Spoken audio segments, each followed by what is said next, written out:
L'histoire documentée de la médecine au Nouveau-Brunswick commence lorsque la première colonie européenne en Amérique du Nord s'établit sur l'île Sainte-Croix en 1604.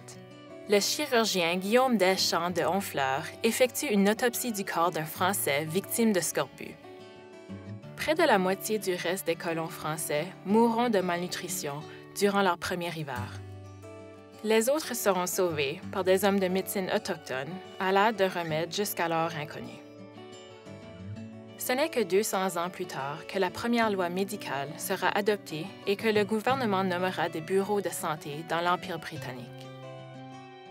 Heureusement, bien avant la création officielle de la Société médicale du Nouveau-Brunswick en 1867, les médecins du Nouveau-Brunswick ont commencé la longue tradition de soins qui se perpétue dans la province de nos jours. Souvent, les premiers médecins du Nouveau-Brunswick exerçaient la médecine à domicile, mais ils parcouraient fréquemment de longues distances afin de servir leur collectivité.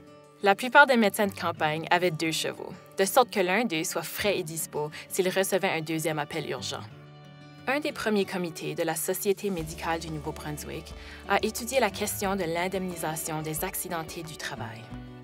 Le comité a négocié de meilleurs honoraires pour les soins médicaux et chirurgicaux des ouvriers blessés et a aidé à régler les conflits entre les médecins et le bureau de santé. À l'époque, le nombre de femmes médecins était remarquable compte tenu de la difficulté à obtenir la formation médicale. La docteure Mabel Louise Hannington fut l'un des premiers médecins hygiénistes de la province, sous la direction du docteur William F. Roberts, le premier ministre de la Santé de l'Empire britannique. Le docteur Roberts a commencé à exercer la médecine à Saint John en 1894. C'était un pionnier de la médecine physique et de l'électrothérapie, et il a été le premier à introduire la radiothérapie dans la ville. En 1918, sous le leadership du docteur Roberts, la vaccination des jeunes contre la varicelle devint obligatoire, ce qui a éliminé la maladie du Nouveau-Brunswick en 10 ans.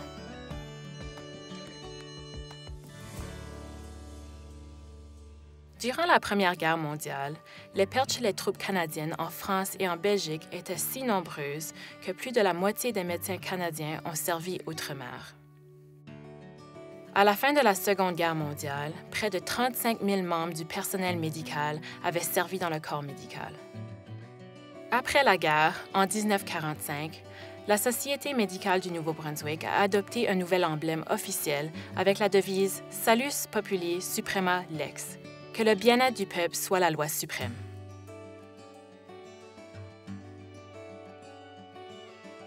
Lancé en 1967, le programme Chance égale pour tous a centralisé les services de santé et uniformisé les normes en matière de soins de santé afin de corriger les disparités régionales. Les municipalités les plus pauvres étaient maintenant capables d'offrir les mêmes services que les mieux nantis.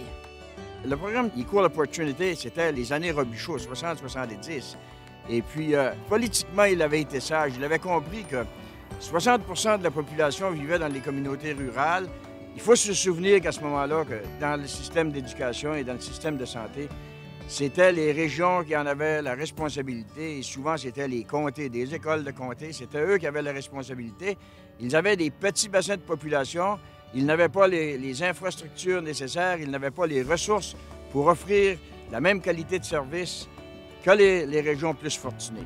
Et c'est là que c'est devenu important lorsqu'on a dit oui, on a une responsabilité provinciale de s'assurer que tous les gens dans la province, peu importe où ils sont, auront accès aux services d'éducation et aux services de santé chez eux, dans une région assez près, de sorte qu'ils n'auront pas à se promener nord-sud continuellement pour aller chercher ces soins-là. Alors, je crois que c'est ça que ça voulait dire, chance égale pour tous, equal opportunity.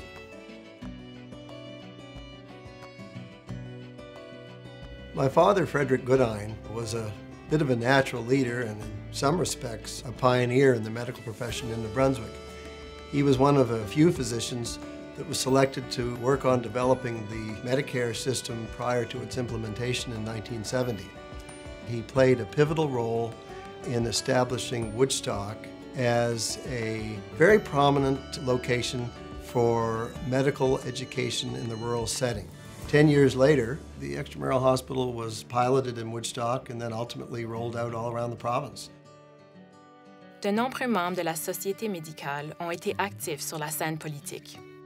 In my case, I was very fortunate because I had an education degree and taught school, and I had education for the second half of my stint in politics, and that allowed me to understand the education system because I was trained, had a master's in education.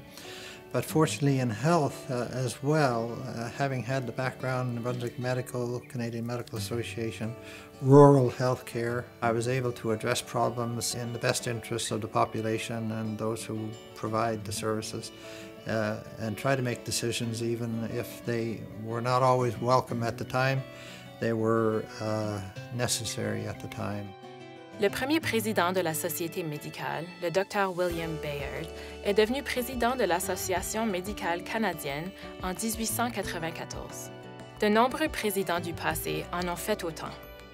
Le Dr Dana Hansen, un ancien président des deux organisations, a été le premier néo-brunswickois à devenir président de l'Association médicale mondiale en 2010.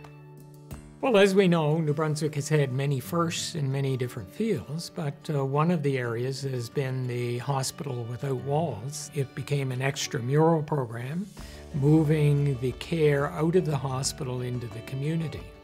It was extremely well accepted, and of course, it was one of the best things for that particular group of patients. And it has been adopted in various forms since that time in any number of different areas, both within Canada and probably internationally.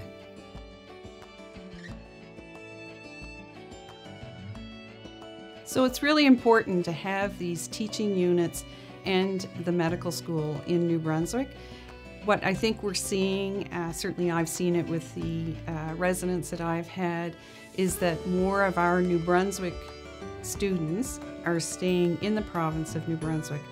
And I think really importantly as well is that their formative medical teaching years are happening in New Brunswick, so they're very aware, our future docs, of the issues concerning New Brunswick patients, the New Brunswick Medical Society, and they're really the future of the practice of medicine.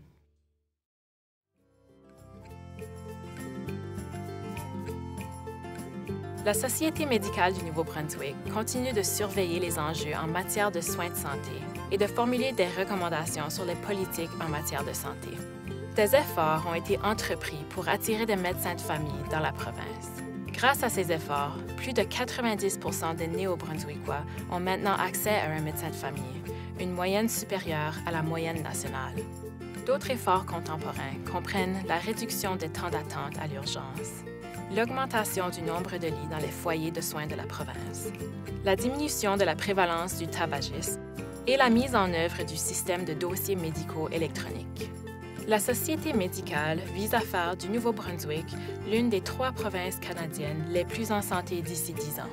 Après 150 ans, la Société médicale du Nouveau-Brunswick continue son action pionnière. Pour le Nouveau-Brunswick, que le bien-être du peuple soit la loi suprême.